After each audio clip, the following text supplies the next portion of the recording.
security of the building. Called the police for this black man to find out that it was another ordinary day in the bustling metropolis.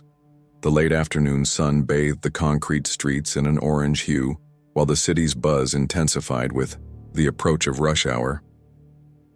Amidst this scene, a tall and elegant man dressed in an impeccable suit approached the imposing entrance of the luxurious Grand Towers building. He was Marcus, a construction magnate known for his innovative vision and bold projects.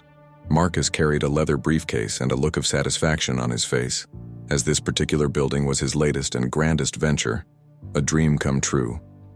As he neared the revolving door, Marcus was suddenly intercepted by a uniformed security guard, chest puffed out and with an authoritative stance. The guard, a middle-aged man with a suspicious gaze, gestured for Marcus to stop. "Yes?" Marcus asked with a slight smile, assuming the guard was just following protocol. "Where do you think you're going?" The guard's voice was rough and laced with prejudice. "Entry is for residents and guests only. I don't recall seeing you here before." Marcus, somewhat surprised by the hostility, replied calmly, "I'm the owner. I believe you haven't met me yet." The guard let out a sarcastic laugh that echoed through the lobby with a booming sound. The look of disdain on his face was unmistakable. "Owner? A man like you? Don't waste my time. I know very well who the owners of this building are. They are respectable people, not like you." The guard made a dismissive gesture, as if pushing something dirty away.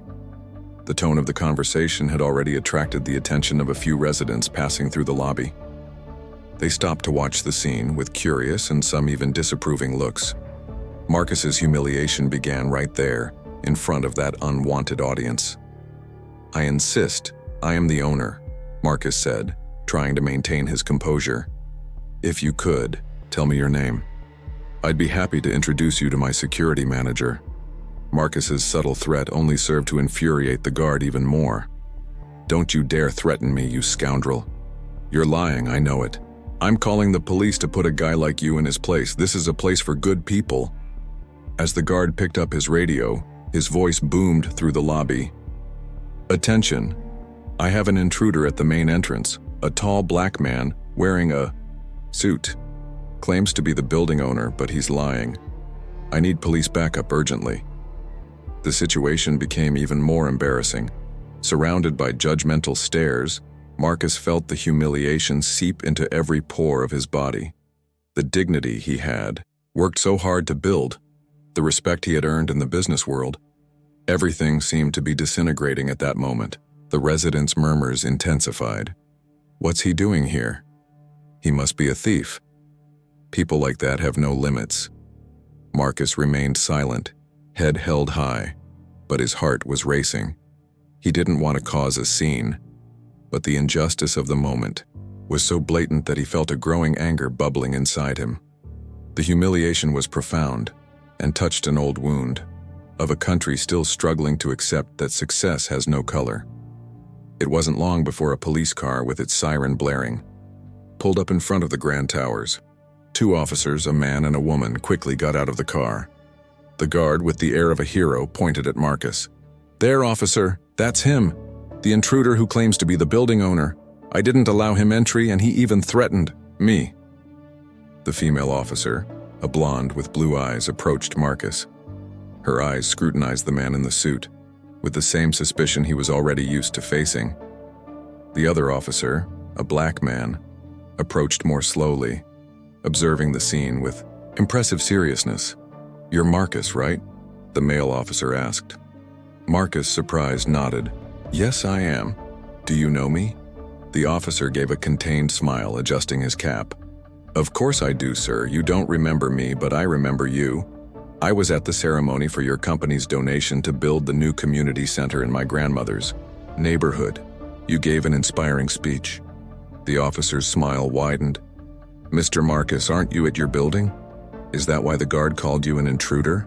The officer's voice was calm, respectful, and his posture was one of admiration. The humiliation Marcus had suffered just moments earlier began to dissipate, replaced by a mixture of relief and surprise. The guard, who was listening to the conversation, his eyes wide in disbelief. He looked like he had seen a ghost. "Yes, officer, I'm at my building. He didn't allow me to enter and even humiliated me in front of everyone," Marcus said, pointing at the guard. The officer turned to the guard, his face serious.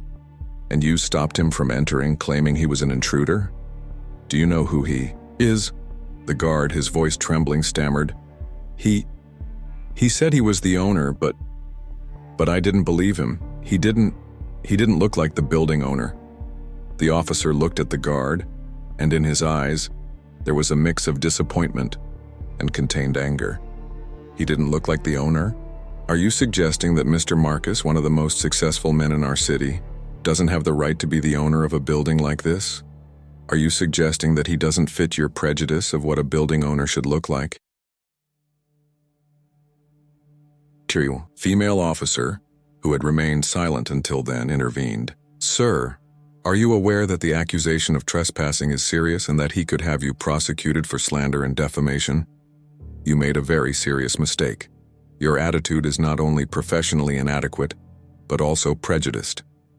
The crowd that had previously looked at Marcus with suspicion now looked at the guard with disgust. The murmurs changed tone, from accusation to indignation. The humiliation was now the guard's, who shrunk under the weight of his mistake and the judgment of others. Marcus, feeling the adrenaline of humiliation drain away, took a step forward, looking directly into the guard's eyes. "You've lost your job," he said, his voice firm and unwavering. "It's not just for preventing me from entering my own building, but for your prejudiced attitude and the humiliation you caused me.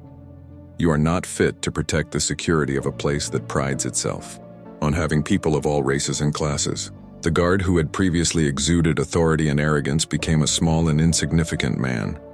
He tried to justify himself, but the words wouldn't come out of his mouth. The humiliation was complete, and he knew he had lost his job and his dignity in an instant.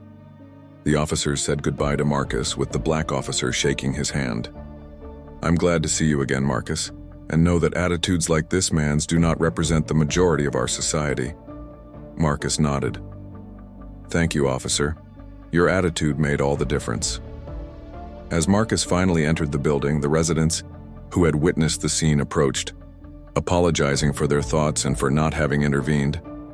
He simply smiled and walked on, knowing that day would not be forgotten anytime soon. The humiliation was profound, but his victory was even greater.